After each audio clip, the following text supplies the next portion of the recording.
Hey guys, welcome to my channel Pharmacy with Preeti. So today we'll be covering the part 2 of fats and oils, wherein we are going to see over the reactions of fats. Let's begin. First is hydrogenation process. Let's consider the naturally occurring oils such as linoleic acid. Now this naturally occurring oils, it contains the fatty acids, the unsaturated form of the fatty acids, and these unsaturated form of the fatty acids which is present in the naturally occurring oils are more prone to undergo degradation, because of which it has a shorter shelf life. Secondly, because of which it has a shorter shelf life. Secondly, it has a lower melting point. So overcome this drawback, in order to overcome this drawback, these naturally occurring oils are subjected to the hydrogenation process. Okay. Now again, in hydrogenation there are two types of hydrogenation process. First is full hydrogenation process. Second is the partial hydrogenation process. Talking about the full hydrogenation process, wherein the unsaturated fatty acids gets fully converted into the saturated fatty acids. Okay, so all the unsaturated fatty acids will get converted into the saturated fatty acids. Whereas if I talk about the partial hydrogenation process, in this some of the unsaturated fatty acids gets converted into the saturated fatty acids, whereas some of these unsaturated fatty acids will be get converted into the trans fatty acids. Now these trans fatty acids are is considered not good for health, because it increases the bad cholesterol levels and decreases the good cholesterol level. But in partial hydrogenation process, the trans fatty acid formation is unavoidable. And you may ask, then the trans fatty acid, since it is having this drawback, why don't we go for full hydrogenation process?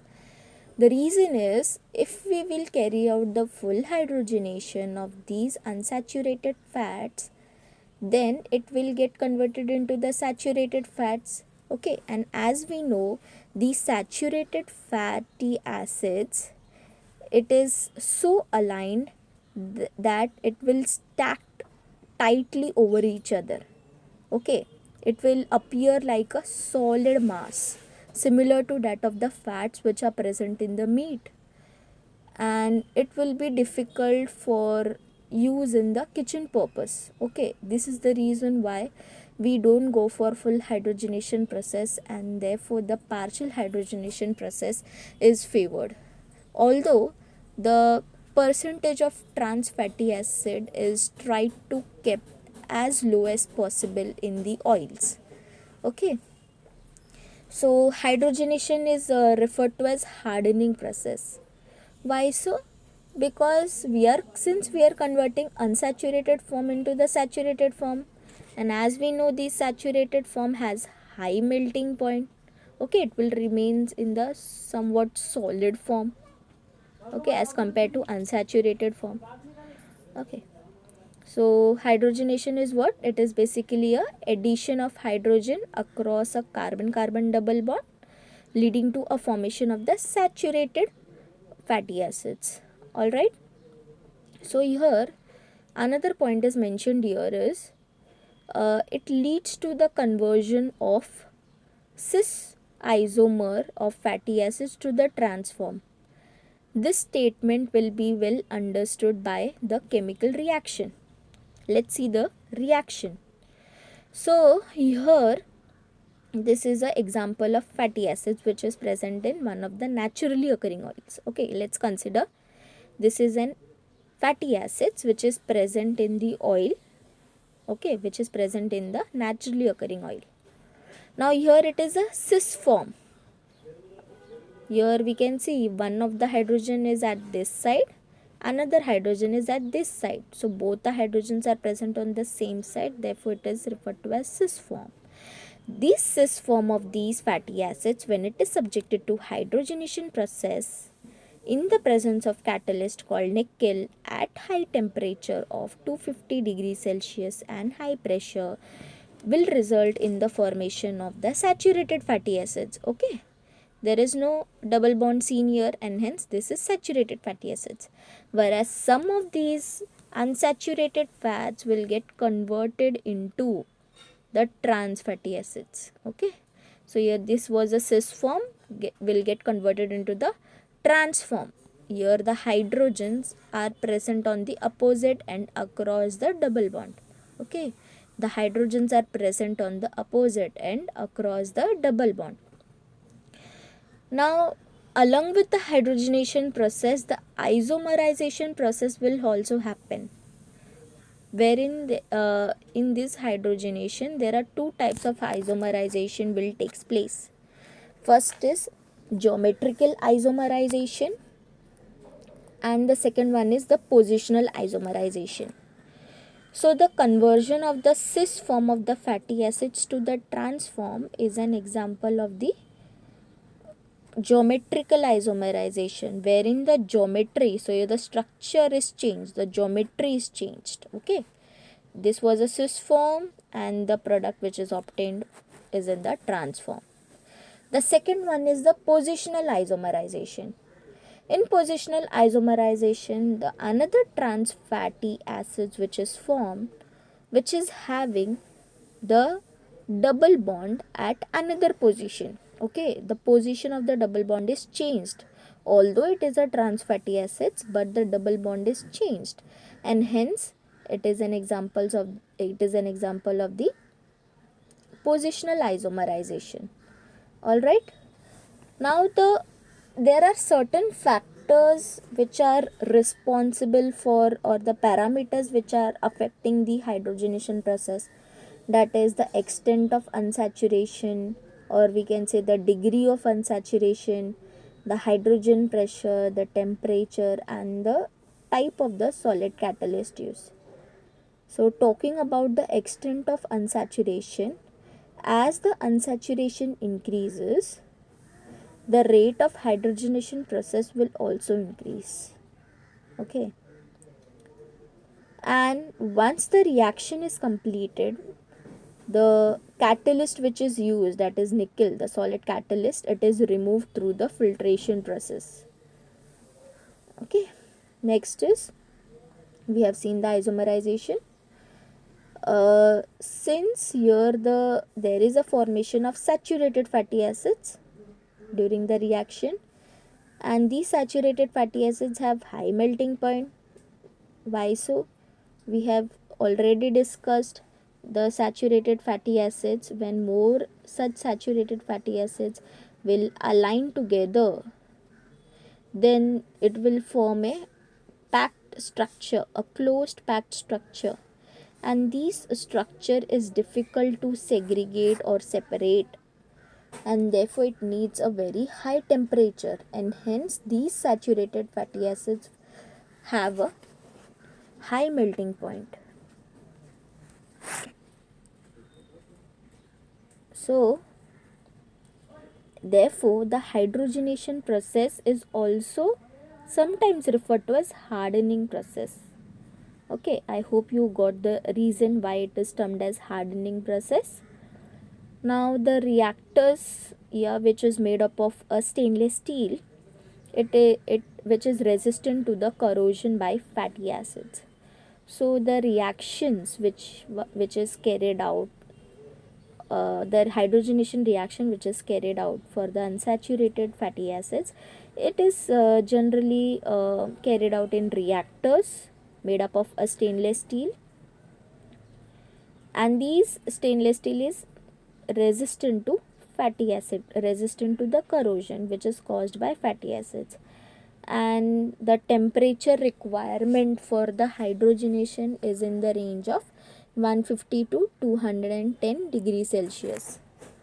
Now below this temperature, the catalyst may not be active and it will itself undergo degradation, and therefore this is a minimum temperature requirement for carrying out hydrogenation process. Now, what are the drawbacks associated with hydrogenation? Majorly there are two drawbacks: high cost of investment, and second one is formation of the trans fatty acids at high temperature. So there is huge investment for carrying out these hydrogenation.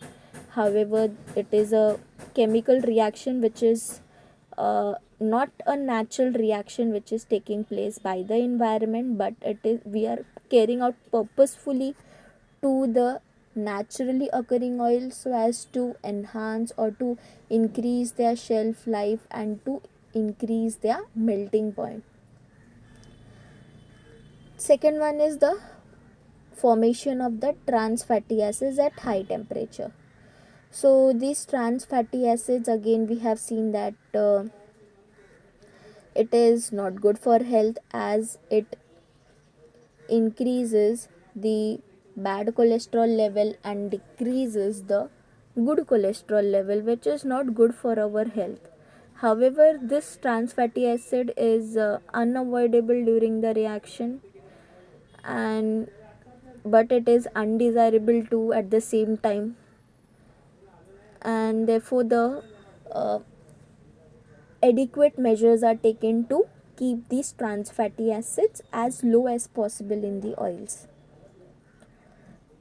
Another thing is that the saturated fatty acids which is formed during the reaction, it is again not good, but in comparison to the trans fatty acid, yes, it is more preferred because it increases the bad cholesterol level, but it has no effect on the good cholesterol level, which is a plus point considering the saturated fatty acids if we compare it with that of the trans fatty acids. Okay, next is the rancidity. The rancidity, it is a kind of decomposition reaction. Okay, it is a kind of decomposition reaction of the fats and oils which is occurring naturally, leading to the undesirable taste and odor, either by the hydrolysis or the oxidation or both. Okay, so the rancidity is a kind of decomposition reaction occurring in the fats and oils, and it is a kind of natural process. Okay, we are not carrying out, it is a natural process which is taking place, but it will lead to the undesirable taste and odor of the oils, and it is carried by either hydrolysis process or oxidation or both. Here in rancidity, again the double bonds are getting affected. Okay, again this reaction, this natural decomposition reaction takes place across a double bonds in the fats and oils, and the causative factors which are responsible for carrying out the rancidity is heat, light, alkali, moisture, enzymes, catalyst, etc. There are two types of rancidity: hydrolytic rancidity and the oxidative rancidity. So starting with the hydrolytic rancidity, here the hydrolysis of the ester linkage of the triglyceride is the primary event which is caused due to the factors such as light, alkali, acids, etc. So in case of this hydrolytic kind of rancidity, the hydrolysis of the ester linkages takes place. So we have seen the triglyceride structure. Okay, we have already discussed in my first part of fats and oils. So in that triglyceride structure we have that ester linkage group. The hydrolysis of the ester linkage group will take place, and the factors which are responsible for causing this is the light, alkali, then acids, and will ultimately result in the formation of the diglyceride, monoglycerides, and the free fatty acids.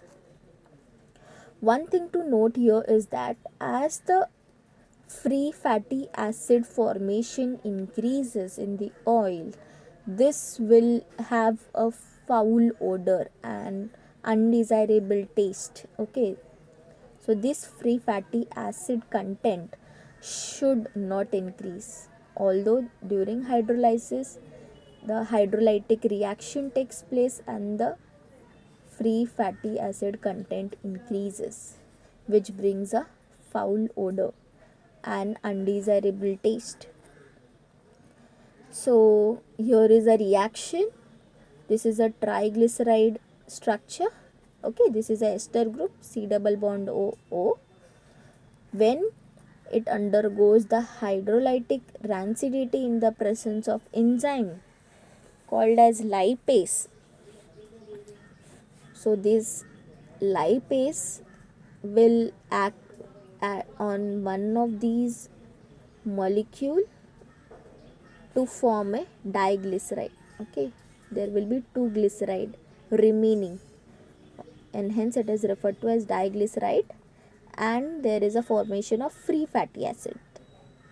If again the lipase will act onto this another glyceride molecule, there will be formation of the monoglyceride molecule. That is, since only one glyceride remains in the structure, and there is a formation of another free fatty acid formation.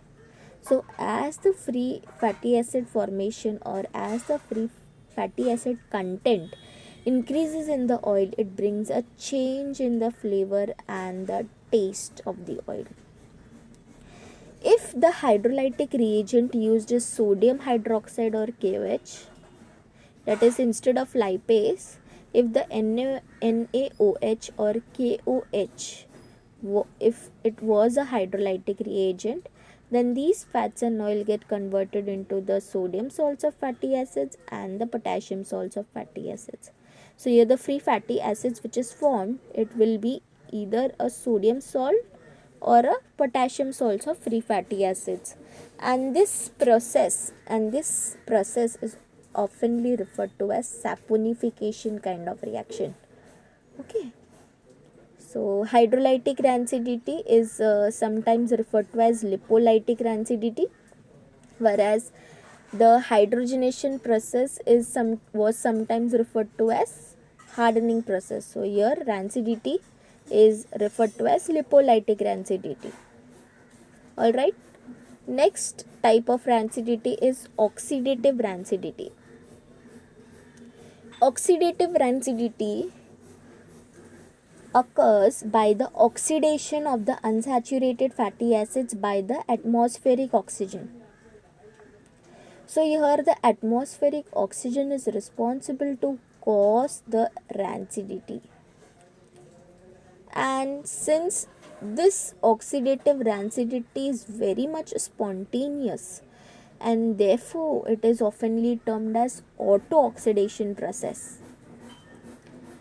Here there is a formation or there is a release of free radicals during a series of reaction. So what kind of reaction is taking place?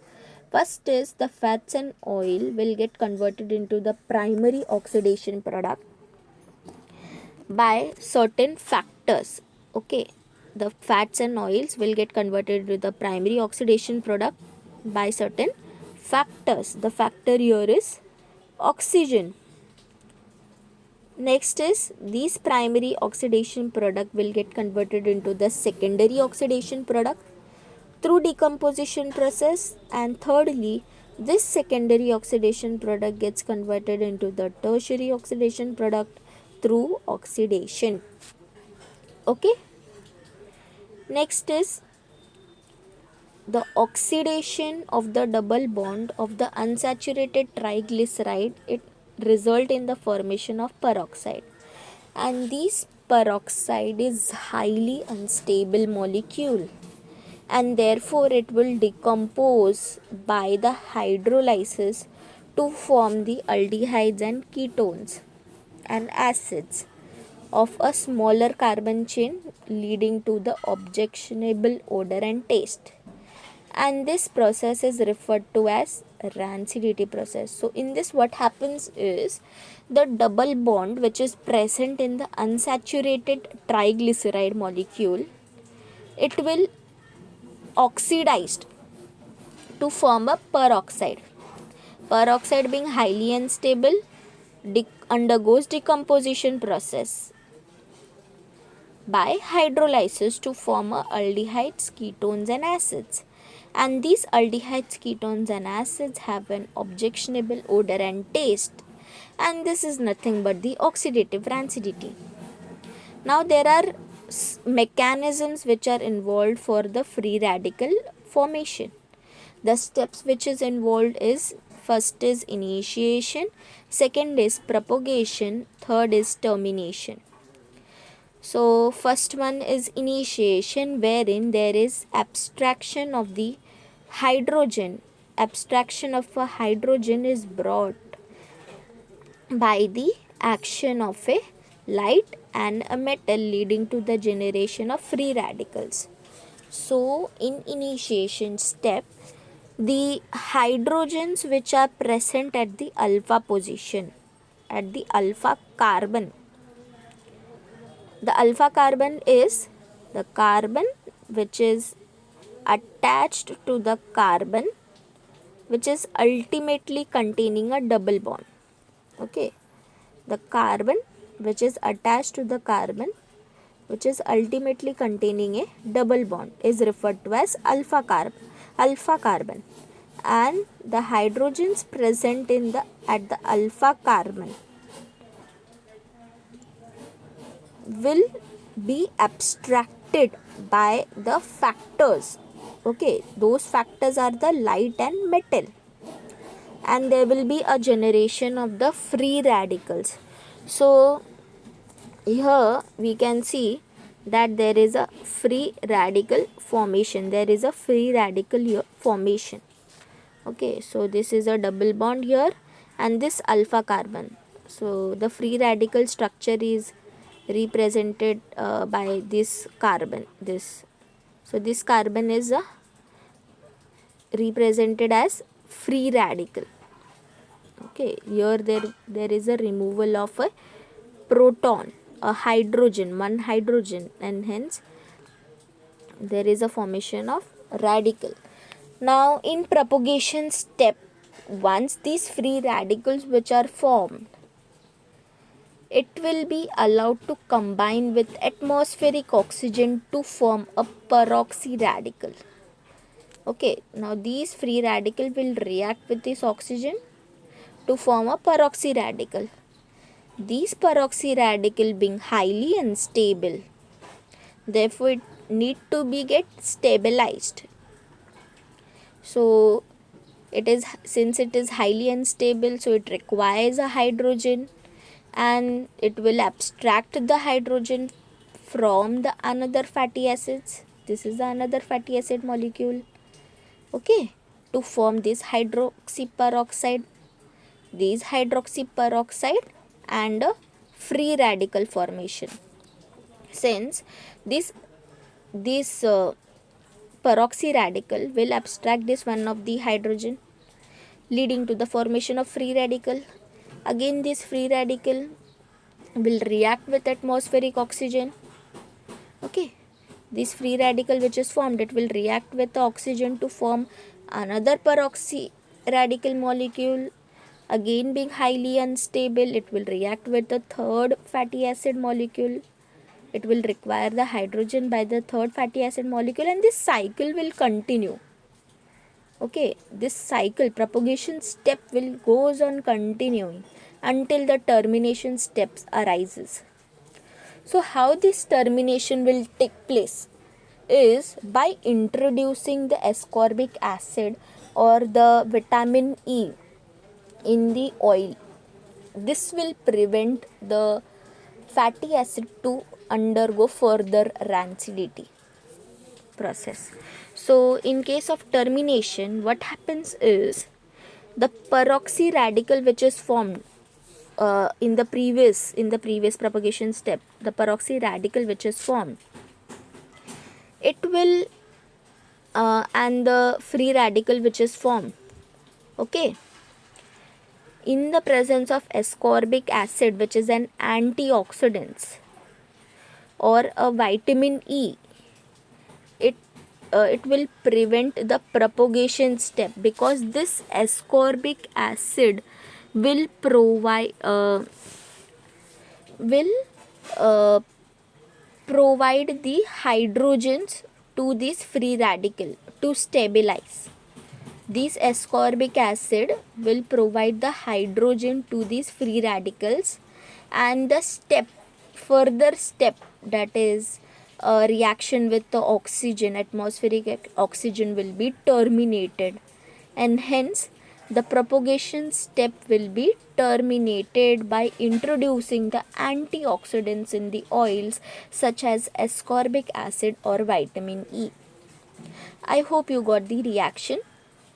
Next is ketonic rancidity.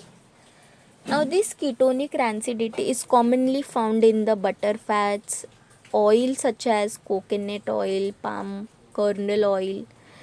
These oils are susceptible to the ketonic rancidity, and this type of rancidity, there is a formation of a ketones and alcohols which is having the undesirable taste and odor, and primarily it is caused by a fungi.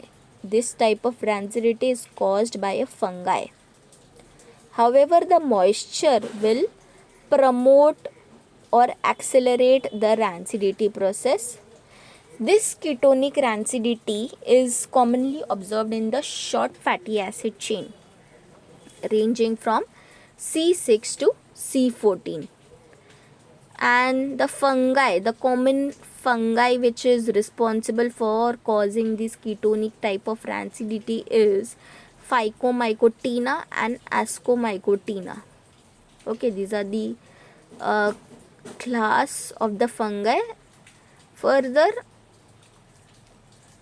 if I talk about in case of dairy product, there is a formation of a methyl ketones by the fungus by the 4 different mechanisms. So in dairy product, the formation of the methyl ketones takes place by the fungus by the 4 different enzymatic reactions.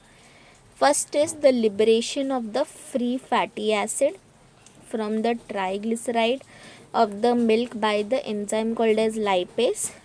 So here the free fatty acid from the triglyceride molecule, the free fatty acid gets liberated by the action of enzyme called as lipase. Now these free fatty acid will undergo oxidation to form a keto acids. Keto acids will undergo decarboxylation, that is removal of carbon dioxide, to form a methyl ketones. Methyl ketones are then subjected to reduction process to form a secondary alcohol. Okay. Next is the drying oils. The drying oil is an oil which gets hardens to a tough solid film after a period of exposure to air. So the drying oil is a commonly observed phenomenon which occurs in the mostly in the paints, oil paints and varnishes. And the common example is the linseed oil. The linseed oil. In linseed oil, the drying oil problem is commonly observed. Okay, so the oil hardens through a chemical reaction in which the components cross links, and hence it polymerizes by the action of oxygen, not through the evaporation of water and other solvents. So in this the oil paints, it contains the linseed oil. If it is exposed to air for a longer period of time, if that oil paint is exposed into the air for a longer period of time, then the oil paint containing the linseed oil will get polymerizes Okay, it will undergo polymerization kind of reaction to form a thick hard layer, a tough, a solid film.